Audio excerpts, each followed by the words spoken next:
السلام علیکم ورحمۃ اللہ وبرکاتہ۔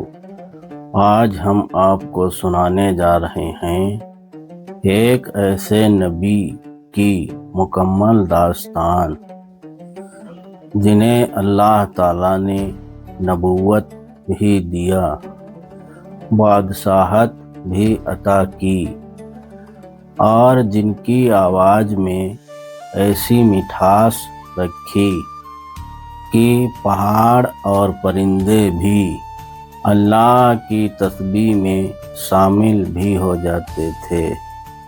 جی ہاں، ہم بات کر رہے ہیں حضرت داؤد علیہ السلام کی۔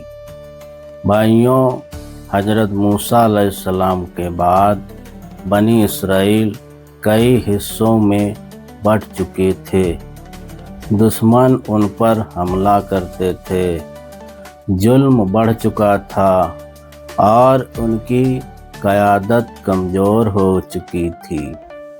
تب بنی اسرائیل اپنے نبی سے کہا، ہمارے لیے ایک بادشاہ مقرر کر دو تاکہ ہم اللہ کے راستے میں جہاد کر سکیں۔ اللہ تعالیٰ نے طالوت کو ان کا بادشاہ بنایا۔ لوگوں نے اعتراض کیا، مگر اللہ کی مرضی یہی تھی۔ طالوت کی فوج جب دشمن طالوت کے سامنے پہنچی تو طالوت کا قد، اس کی طاقت، اس کے ہتھیار دیکھ کر لوگ کانپ گئے۔ لیکن اسی لشکر میں ایک نوجوان تھا جس کے پاس نہ بھاری ہتھیار تھے، نہ جرح، نہ تجربہ۔ اللہ کی قسم، میں اس سے لڑوں گا۔ انہوں نے صرف ایک گلیال لی اور ایک پتھر ڈالا اور اللہ کا نام لے کر پھینکا۔ وہی پتھر طالوت بادشاہ کے ماتھے پر لگا اور طالوت بادشاہ زمین پر ڈھیر ہو گیا۔ قرآن فرماتا ہے، داؤد نے جالوت کو قتل کیا۔ یہیں سے داؤد علیہ السلام کی شان دنیا پر ظاہر ہو گئی۔ اللہ تعالیٰ نے حضرت داؤد علیہ السلام کو نبی بنایا، بادشاہ بنایا، زبور کتاب عطا کی۔ ان کی حکومت انصاف پر قائم تھی۔ غریب اور امیر سب ان کے سامنے برابر تھے۔ بھائیوں، داؤد علیہ السلام کو اللہ تعالیٰ نے زبور عطا کی۔ جب وہ زبور پڑھتے، پہاڑ تسبیح کرنے لگتے، پرندے ان کے ساتھ اڑتے اور اللہ کا ذکر کرتے۔ ان کی آواز میں ایسی مٹھاس تھی کہ دشمن بھی ان کی آواز رک کر سننے لگتے۔ اللہ نے داؤد علیہ السلام کے لیے لوہے کو موم کی طرح ان کے لیے نرم کر دیا۔ وہ اپنے ہاتھوں سے جرح بناتے اور اپنی روزی خود کماتے۔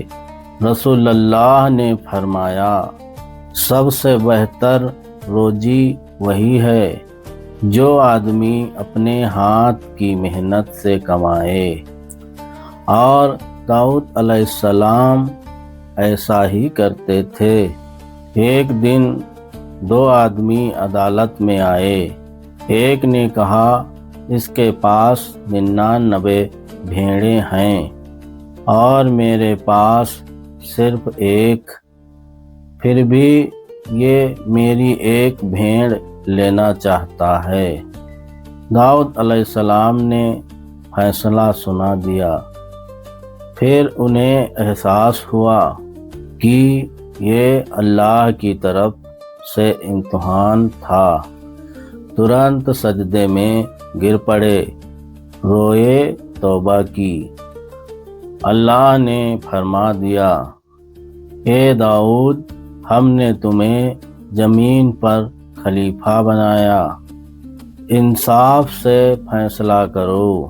حضرت داؤد علیہ السلام کی عبادت کا عالم یہ تھا، آدھی رات عبادت، ایک تہائی سونا، پھر عبادت اور روزے، ایک دن روزہ، ایک دن بنا روزے۔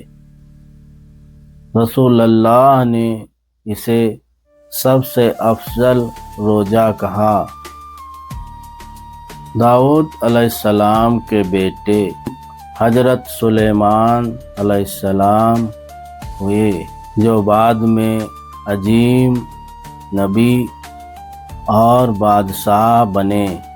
علم، حکمت اور انصاف انہیں وراثت میں ملا۔ حضرت داؤد علیہ السلام نے قریب 100 سال کی عمر پائی۔ ان کی زندگی ہمیں سکھاتی ہے، طاقت کے ساتھ توجہ، حکومت کے ساتھ انصاف۔ اللہ حافظ۔